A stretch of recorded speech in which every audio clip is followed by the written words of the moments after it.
Adesina Koiki back here at the Barclays Center in Brooklyn, New York for Atlantic 10 Men's Basketball Media Days, and I am now joined by the head coach of the University of Dayton Flyers, Archie Miller. First of all, Coach, thank you so very much for joining us. And last season, another NCAA Tournament appearance, another NCAA Tournament win. A couple of years ago, you were in the Elite Eight.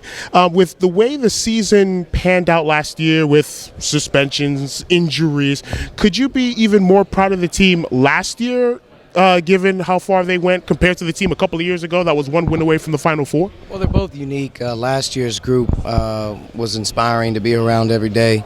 Not only did they inspire one another, but they sort of captured our fan base's passion, and to be able to do what we did last year under the circumstances may not be able to be done. But I wouldn't be hard pressed to say that the guys that played in those games last year didn't learn a little bit about our Elite Eight run a couple years ago. So winning helps.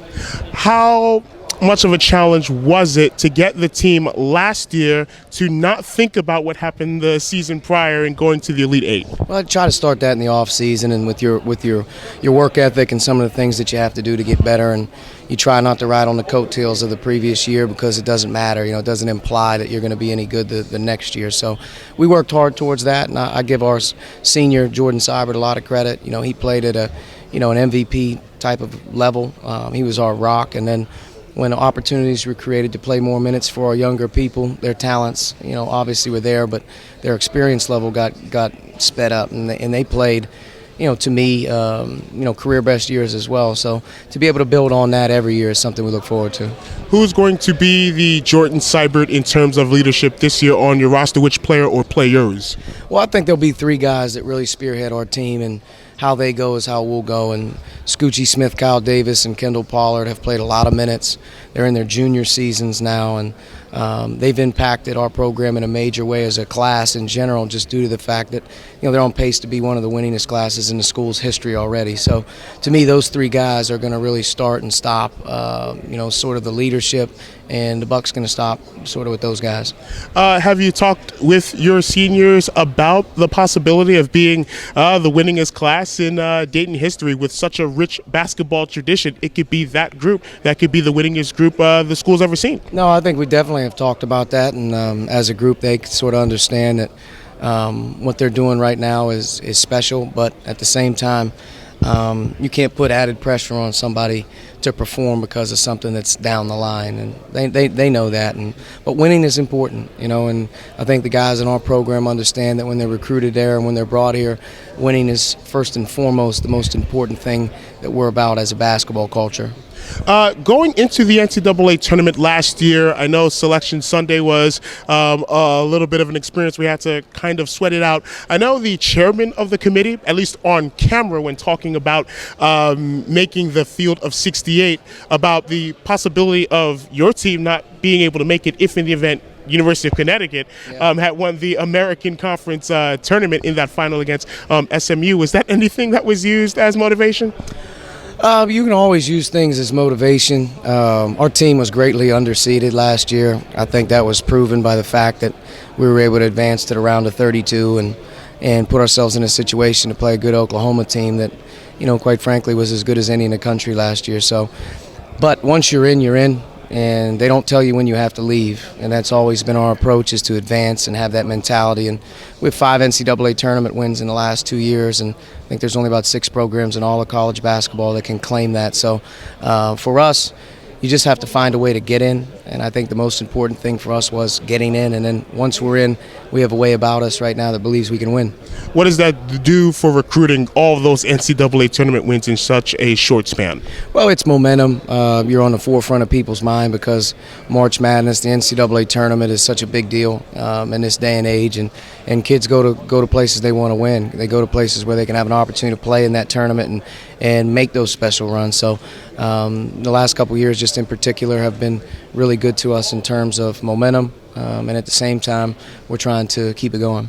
You have a Very difficult schedule. You have the University of Alabama under new head coach Avery Johnson. You will play an Iowa team that has 4 returning starters. You may play at Notre Dame. You go to Memorial Gym this year and take on Vanderbilt. You have Arkansas, a team that made the NCAA Tournament this year. Did you really and your staff really want to make sure that this team in the non-conference really was challenged? You do that every year, but this year, just looking at the schedule, there are definitely really, really tough games. Yeah, you have to schedule as hard as you potentially and possibly can to be a part of the NCAA tournament. That's been proven. If you don't schedule in a non-conference, you're not going to have an opportunity to win. And where we're at in the last couple of years in terms of our profile, we're a marketable game. And I think they have the opportunity to play in Arkansas and Alabama in our home site, go to Vanderbilt, be in Orlando with a great field. It's going to give us plenty of opportunities to prepare ourselves, 1, for the conference, and 2, for an opportunity to build a resume that stacks up at the end of the day. So we're always going to try to play the hardest schedule we possibly can that makes sense. And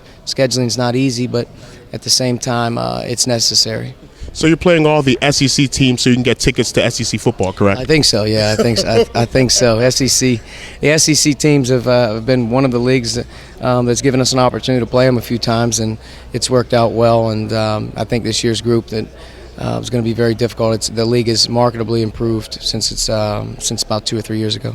You mentioned that the SEC is one of those leagues that has given the University of Dayton opportunities to play them in the non-conference. That almost leads me to believe that there are other leagues and schools that you may have reached out that closed you out. Well, scheduling, like I said, is probably the second most challenging thing to do as a coach, other than probably recruiting. Not everybody is trying to look out for your best interest. Everyone's looking out for their best interest, and in many ways to come and play in our arena doesn't make a lot of sense for some people. But the way we look at it right now, we're a program that's really sort of on the cusp of being a perennial NCAA tournament team. We're trying like crazy to be the best that we can be in the Atlantic 10, and if we can get a good game, we'll go anywhere to play, and hopefully that team will respond by being able to come back to our arena. That's what we look for, and we've had some success here of late in scheduling. Speaking of your arena, University of Dayton Arena, UD Arena, for those that have not experienced going to UD Arena, just explain to our viewers how special of a place University of Dayton Arena is and the experience of taking in a basketball game at that facility. Well, I think first and foremost, it's a basketball arena. It's a college arena. It's a throwback. You have legions of fans who have been going there for 30 and 40 years, so you have a crowd that is there regardless of the opponent, and they're also passionate and smart about basketball. So you're in a great venue that has the feel of a basketball arena, and the crowd in general just makes it that much better. And we're very, very fortunate. There are very few programs that can say, we're going to get 13,000 every night regardless of who you play. There's very few people who say that, and our players benefit from it. There are so many alums of the University of Dayton that come out for games, not just at UD, but even here in New York City. You're going to play Fordham once again, and there are so many alums, and I'll point out one former softball player, Megan McCann, who's at Rose Hill Gym every time the University of Dayton comes to Fordham and to the Barclays Center as well. How important is it to have that strong of an alumni base just follow you guys here in New York City and other parts of the country that aren't Ohio, that isn't Ohio? Yeah, wherever we go, it seems that our fans creep out. I think New York City being the first and foremost that we're in and around the city, legions of people come out. They'll come to our Fordham game. They'll be at Barclay. Whether we're in the East Coast or wherever, they'll find a way. And in many ways, when we travel to exempt events in Orlando or Maui or wherever it may be, we'll bring more people than anybody. So it just speaks volumes about the tradition. It speaks volumes about sort of our passion for basketball, and I think that our fans, truly are one of the great fan bases in the country. Archie Miller of the University of Dayton Flyers. Coach Miller, thank you so very much for joining us. Best of luck and success to you and the Flyers in 2015-2016. Thanks for having me. Appreciate it.